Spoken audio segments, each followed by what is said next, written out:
In March of 1998, Mike Tyson filed a $100 million lawsuit against Don King. How exactly did this happen? Iron Mike claimed Don King had stolen roughly $100 million from him over the past 10 years. For example, Iron Mike's lawyer alleged that Don King charged Tyson hundreds of thousands of dollars in consultants' fees to his wife and two sons every fight.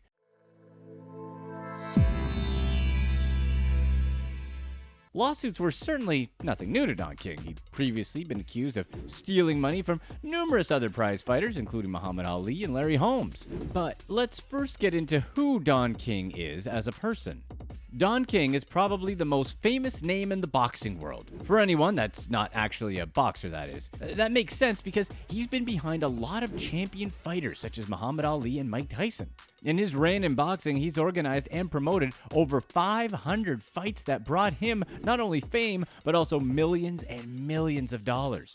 Before he ventured into promoting boxers, Don actually had ambitions to get in the ring himself. He had a short stint in boxing where he competed in Gold Gloves tournaments as The Kid, but he was knocked cold in a few early fights. Don King wisely decided that boxing wasn't the way to go for him, at least not inside the ring. Before he got into promoting, Don King had to sharpen his business skills first. He realized that he didn't need to stop throwing punches. To him, having good enough punching skills on the streets was way better than if he were in the ring. So he teamed up with a few of his friends to run an extortion ring in Cleveland. This sounds really crazy now, but it actually brought in some money for King and his partners. The problem for them was their money making was at the expense of small business owners in the area. Scamming was already a thing for a young Don King. Although Don was doing crime, he certainly wasn't stupid. His extortion racket was bringing him income, but he was skeptical about how long he could keep it going. So what did he do next? He got into the gambling business, another illegal venture. The cash he had gotten from the extortion ring, coupled with his highly aggressive nature, suited him well in this new line of business. Don King was extremely confrontational at that time. He's actually responsible for, let's call it the endings of two men. The first incident happened in 1954 when Don King shot a person in the back because that guy had just robbed one of his gambling houses. This was ruled as justifiable self-defense back then. 13 years later, one of his employees owed him around $600, so Don took things into his own hands again. For the second guy, he was sentenced to just a little under 4 years in prison. Then, Don King got into another unorthodox way of making a living: organizing street fights. This venture proved to be simple enough. All he had to do was look for guys willing to fight for some money. It was something he had no problem accomplishing, but this venture didn't last long either. But what it did do was teach him some of the business skills necessary to get into promoting boxing. In the 1960s, before going to prison, he met Cassius Clay, better known as Muhammad Ali. When they met, Ali was already an Olympic champion and fighting across the country. Don made sure to attend each of his bouts, and he grew close to Ali.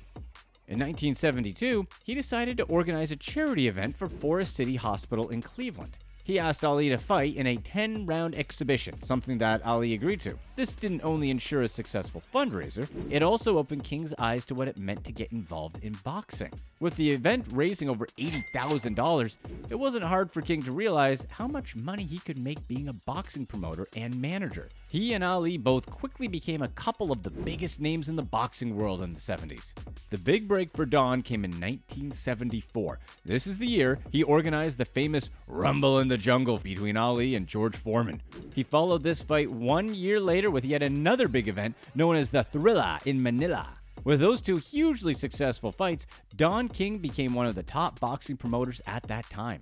He was able to land many other big-time boxers that further cemented his promotion legacy on top of making him a ton of money. Mike Tyson wasn't yet one of Don King's fighters, but Don knew that he wanted in on Tyson's action.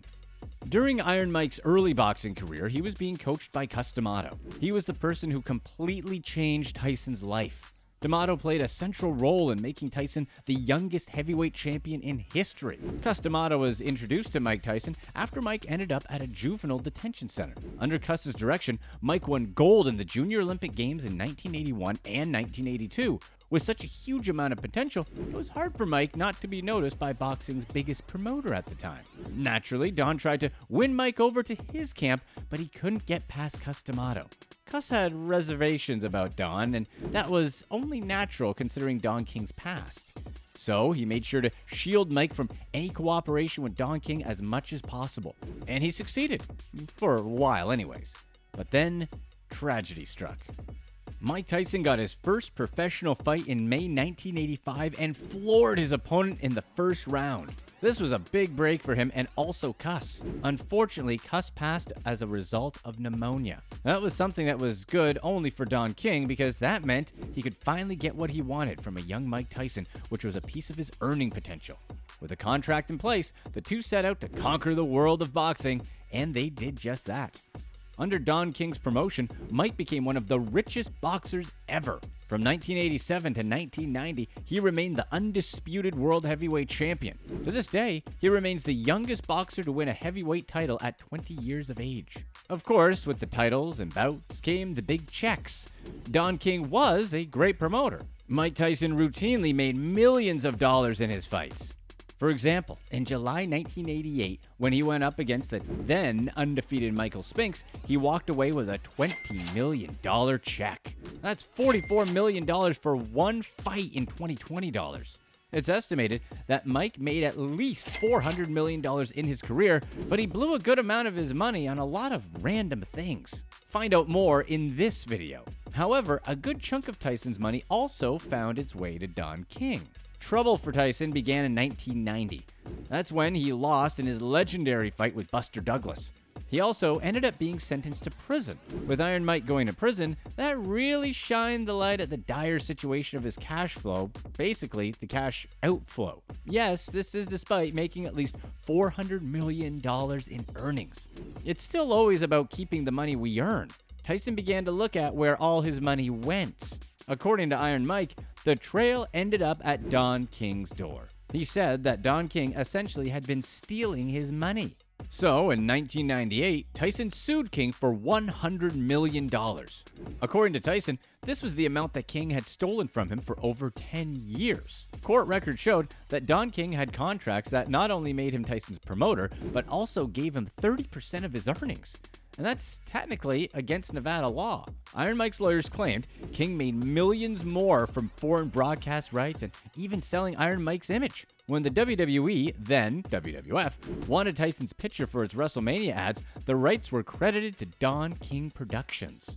Don would also put members of his own family on Tyson's payroll. Remember that consultant fee? Yeah, King charged $100,000 per fight as a consultant's fee for his wife, Henrietta King, and similar $50,000 per fight fees for his two sons, Carl and Eric King. Tyson was also paying the president of the Mike Tyson fan club $1,000 a week, a salary set by Don King. The person getting the money? Don's daughter, Debbie King Lee. Then Don King would just overcharge for all sorts of things. Don would charge $5,000 to use a towel while working out at his gym. It was stuff like this over and over. Overinflated, weird, hidden fees. Although Iron Mike signed the checks for Mike Tyson Productions, his financial records were handled in Don King's office by an accountant Don selected. Iron Mike seemed oblivious to where the money was going. What should Mike have done? He should have picked one accountant that he trusted and have him comb over every invoice. What do you think? Mike Tyson's lawsuit wasn't the first rodeo for Don King. He seemed to always have been shady in his deals over the years with many of his boxers he represented. One prominent example was Muhammad Ali. In 1980, Don was sued by Ali for underpaying him $1.1 million for fighting Larry Holmes. So what did Don King do? He got the help of one of Ali's old friends. He had him give Ali $50,000 in cash along with a letter that would have ended Ali's lawsuit against King if Ali signed it. Here's the thing. Ali was in the hospital at the time and most likely medicated. He ended up signing the letter, which ended the lawsuit. The letter even gave King the right to promote any future Ali fights. These were the tactics Don King resorted to. Other boxers who had problems with Don were Terry Norris, Larry Holmes, and Tim Witherspoon. Just like all of these other lawsuits, Mike's case was settled out of court for way less. Out of the $100 million that Iron Mike was demanding, Don King was able to convince him to accept just $14 million.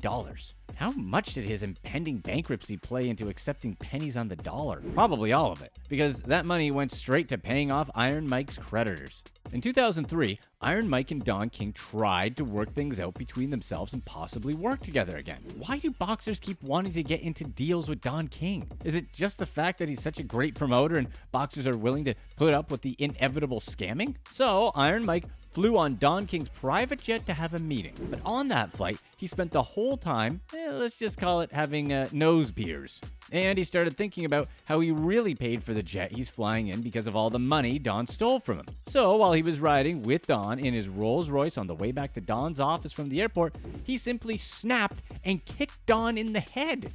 Iron Mike remained hostile toward Don King for many years.